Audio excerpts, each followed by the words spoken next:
নমস্কার বন্ধুরা, আর গরম খাবার চ্যানেলে আপনাদের সবাইকে স্বাগত জানাই। বন্ধুরা, আমরা সবাই কিন্তু সর্ষে ইলিশ প্রতিনিয়তই খেয়ে থাকি, কিন্তু এইভাবে সর্ষে দিয়ে কাতলা মাছের রেসিপি যদি আপনারা না খেয়ে থাকেন তো দুর্দান্ত স্বাদের আজকে আমি রান্না করব সর্ষে কাতলা। দারুণ হবে রেসিপিটা।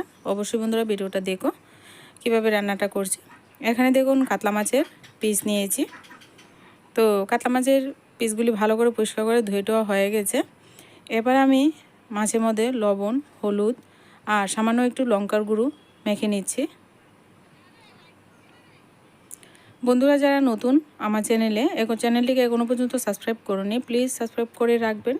সাবস্ক্রাইবের পাশে থাকা বেল আইকনটিও বাজিয়ে রাখতে ভুলবেন না। যখনই কোনো ভিডিও আমি আপলোড করব সাথে সাথেই যেন নোটিফিকেশানটা আপনারা পেয়ে যান। তো বন্ধুরা, ভালো করে মাছের মধ্যে লবণ, হলুদ, লঙ্কা গুঁড়ো ভালো করে মেখে নিয়ে এবার আমি 5 মিনিটের মতো একটু রেখে দেব। তো দেখুন ভালো করে মাখাজোখা হয়ে গেছে।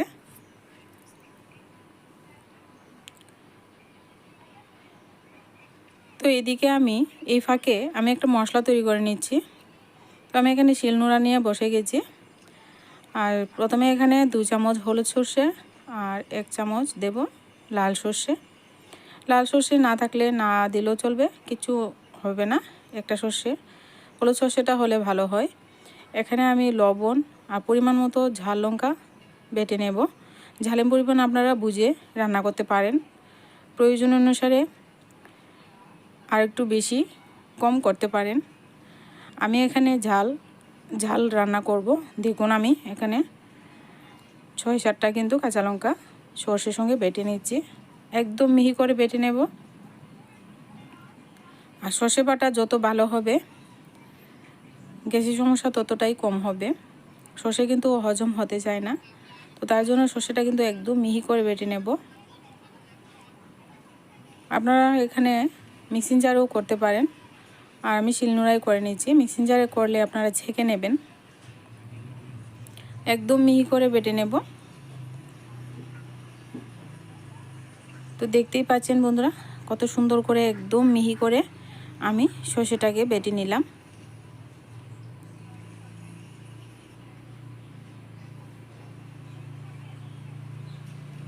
এবার সর্ষেটা আমি একটা পাত্রে নিয়ে নেব। এবার আমি চুলায় কড়াই বসিয়ে দেব। চুলায় একটা কড়াই বসিয়ে দিয়ে এবার আমি মাছগুলি ভেজে নেব। আর কড়াইয়ের মধ্যে পরিমাণ মতো সর্ষের তেল দিয়ে মাছটা আমি ভেজে নিচ্ছি। আপনারা সাদা তেল দিয়েও ভেজে নিতে পারেন, তবে সর্ষে কাতলা বা সর্ষে ইলিশের মধ্যে সর্ষে তেল দিয়ে করলে খুব ভালো হয়।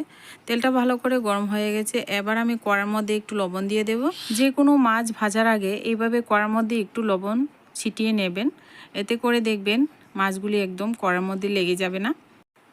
সমস্ত মাছগুলি আবার ভেজে নিচ্ছি। তো দেখুন মাছগুলি দেওয়া হয়ে গেছে। এবার উলট পালট করে লালচে কালার করে আমি মাছগুলি ভেজে নেব।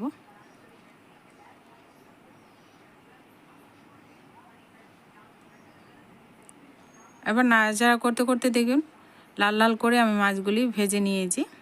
এবার তুলে নেব। এত কড়া করে ভাজার কোনো দরকার নেই। এবার মাছগুলি তুলে নিয়ে আমি ওই চুলার মধ্যে আরেকটা কড়াই বসিয়ে দেব। দেখুন মাছগুলি এভাবে ভেজেছি। এবার আমি আরেকটা কড়াই বসিয়ে এর মধ্যে পরিমাণ মতো সর্ষে তেল দিয়ে দিলাম। দিয়ে এবার ফোড়নে দেব কালো জিরে। এখানে ছোটো চামচের 1 চামচ কালো জিরে দিয়ে দিলাম ফোড়নে। ফোড়নটাকে এবার ভেজে নিচ্ছি। ফোড়নটা থেকে সুন্দর গন্ধ বেরোলে এবার এখানে আমি দিয়ে দেব পেঁয়াজ বাটা। আর পেঁয়াজ বাটা আমি এখানে 3টে পেঁয়াজ আমি বেটে নিয়েছি। আপনারা যদি তরকারির পরিমাণ একটু বেশি থাকে বেশি কম করতে পারেন। তো সুন্দর করে কিন্তু কালো জিরাটা ভাজা হয়ে গেছে। এবার আমি পেঁয়াজ বাটাটা দিয়ে দিলাম। পেঁয়াজ বাটাটা দিয়ে তেলের সঙ্গে কিছুক্ষণ ভেজে নেব।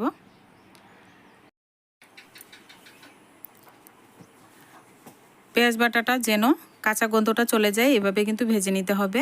এখানে কিছু মশলা দিয়ে দিচ্ছি। এর মধ্যে রেগুলার আমরা যে মশলাগুলি খাই, একটু জিরা ধনে গুঁড়ো দিলাম। জিরা ধনে গুঁড়োর পরিমাণটা একটু কম দিয়েছি। লাল লঙ্কা একটু কালারের জন্য দিয়েছি। হলুদ গুঁড়ো দিয়েছি সামান্য পরিমাণ। আপনারা পরিমাণ মতো সব মশলাপাতি ব্যবহার করতে পারেন। মশলাপাতি ভালো করে এবার ভেজে নিচ্ছি। মশলাপাতি যখন সুন্দর ভাজা ভাজা হয়ে যাবে তখন কিন্তু আমি এখানে মাছটা দিয়ে দিব।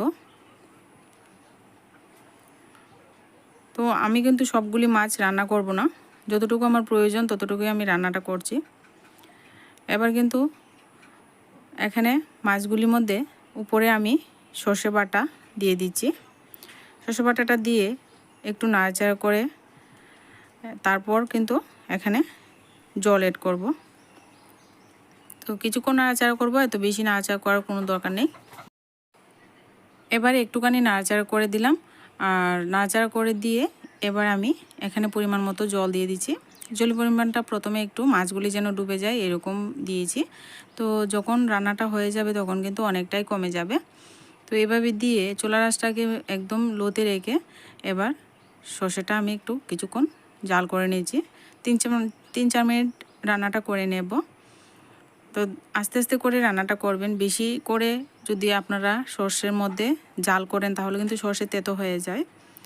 তো আস্তে আস্তে করে রান্নাটা করে নিয়ে এখানে আমি ফ্লেভারের জন্য 3-4টা কাঁচা লঙ্কা দিয়ে দিলাম।